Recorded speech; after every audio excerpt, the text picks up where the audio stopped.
Salut à tous, c'est Pong de la chaîne, bienvenue sur cette vidéo qui aujourd'hui va parler d'hypnosophie et de solitude.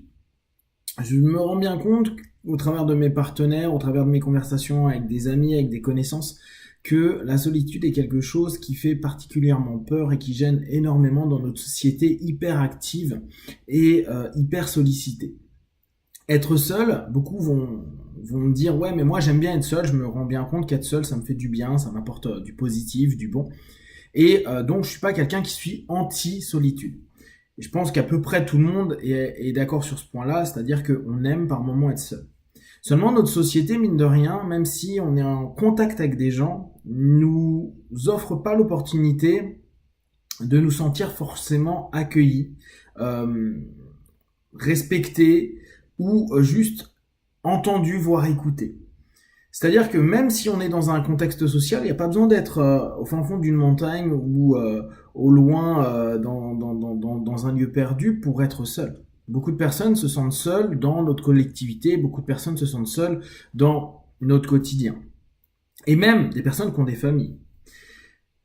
Je me suis amusé à observer le temps de solitude que j'avais par jour, sachant que je me réveille à 6 heures et que je me couche à peu près aux alentours de minuit, 1 heure.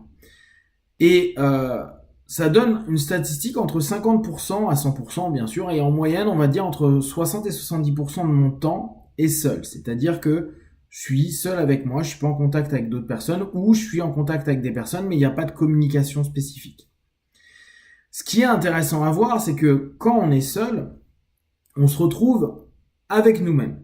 Alors, on a aussi l'expression face à nous. Et pour reprendre ce que je vous disais sur une des vidéos précédentes, avec cette notion de masque, on a des masques vers l'extérieur et je pense qu'on a un masque avec l'intérieur de nous où on a une espèce d'image de nous-mêmes qu'on se vend à nous-mêmes, hein, qu'on ne vend même pas aux autres, mais vraiment à nous. Et quand on se retrouve seul, on a cette chose, cet aspect de nous qui vient parler avec nous. On a beaucoup de dialogue interne quand on est seul. Et dans cette notion de dialogue interne, il y a ce que notre cerveau, notre esprit, notre conscience est en train de partager avec nous. Et quand on commence à l'écouter, et on peut l'écouter que dans la solitude, on se rend compte que c'est pas forcément hyper glamour, hyper sexy, hyper sympathique ce qu'on est en train de se dire, ce à quoi on est en train de penser. On revient à ces notions de la pensée positive qui dit tentez de penser positif parce que de toute façon ça vous fait du bien et ça vous amènera du bien. Seulement, souvent quand on s'écoute dans un espace de solitude, c'est pas toujours hyper funky. Et voire, ça peut être assez négatif, ça peut être assez critique, où notre esprit s'oriente vers différents sujets, différents termes, qui ne sont pas forcément particulièrement joyeux.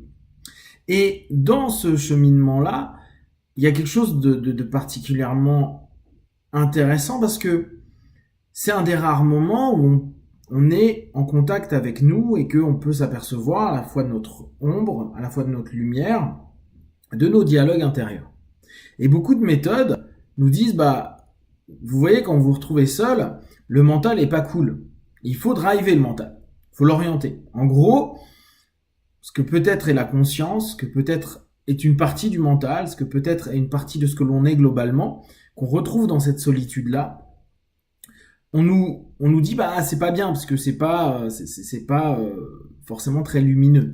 C'est pas forcément que obscur, mais on se sent pas toujours très bien avec cette facette de nous, on se sent pas toujours très mal non plus, mais c'est pas particulièrement jouissif.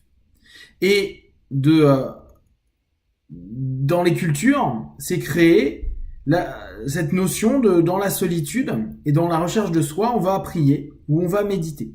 Ce qui est intéressant, c'est que c'est quelque chose d'assez actif. Soit on a une méthode un peu zen où on dit on doit aller vers la non-pensée. Soit on a des méthodes plus indiennes où on va aller vers des mantras. Soit on va aller dans des méthodes plus de prière où on va parler, dialoguer vers quelqu'un, se lier à. Et dans tout ça, dans les différentes méthodes, et même l'auto-hypnose, on peut l'inclure dedans, on est toujours dans cette notion de d'aller se connecter à quelque chose pour parfois ne pas avoir à écouter, entendre ou penser. Alors, soit je pense pas parce que je tente de laisser passer les nuages, soit j'oriente ma pensée vers une suggestion ou vers une entité, soit je répète des mantras, des suggestions. Et on s'aperçoit que même dans ce qui va être la dite évolution spirituelle, personnelle de l'être, on va avoir cette notion où quand on se retrouve seul, on doit faire un acte de méditation, faire un acte de prière, faire un acte d'auto-hypnose pour éviter ce rapport plein à la solitude, là où il y a simplement un dialogue qui, certes, parfois n'est absolument pas constructif, voire même il peut être un petit peu badant, c'est-à-dire nous emmener dans des états pas très cool. Et pour autant, je trouve ça assez intéressant que même les systèmes de développement personnel, et là je m'ouvre vraiment à la religion en intérieur, aux philosophies diverses, souvent, pas toutes et pas toujours, nous emmènent vers une déconnexion de cette solitude, une déconnexion de ce qui est dit dans notre tête, ou des sensations perçues. Souvent, la pensée va emmener et des émotions et des sensations. Et il y a comme un espèce de niet, les gars, n'y allez pas, ne le faites pas, stop. Et c'est d'autant plus intéressant parce que je pense que notre circuit aujourd'hui cognitif, notre phénomène d'habituation par rapport à notre société, nous aide encore plus à éviter d'être seul. Toutes les 10 secondes, on peut prendre notre téléphone portable. Toutes les 10 secondes, on peut aller sur l'internet. Toutes les 10 secondes, on peut parler à quelqu'un par SMS, par WhatsApp, par Viber, par Messenger, par n'importe quoi. Par mail, par téléphone, etc. Et donc, cette notion de solitude devient encore plus complexe à gérer. Et je parle vraiment de cette solitude dans un rapport de retour à soi.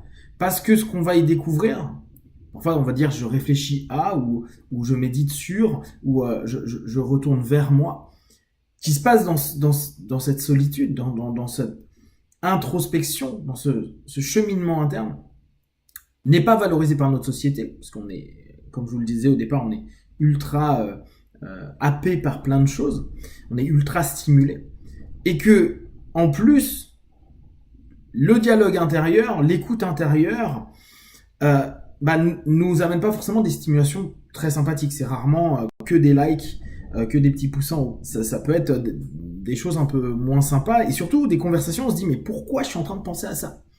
Je vous rappelle, le subconscient est non logique. Il a un sens mais il est non logique. Donc, ce qui nous amène, notre subconscient, a certainement de l'intérêt à prendre en compte, à écouter, à voir, à percevoir, à ressentir. Et pourtant, on ne laisse pas place à ça.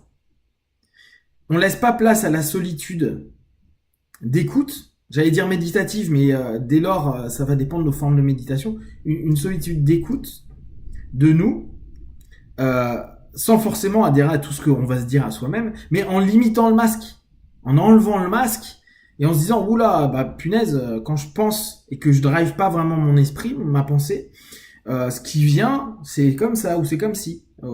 Ça peut être critique, ça peut être parfois un peu dur, ça peut être parfois au contraire hyper rêveur, ça peut être plein de choses. Et moi je vous invite au travers de cette réflexion à vous prendre des moments de solitude, à ne pas méditer, à ne pas faire de l'auto-hypnose, à ne pas prier, à ne pas faire autre chose que vous poser, vous retrouver seul avec vous, donc pas faire des choses.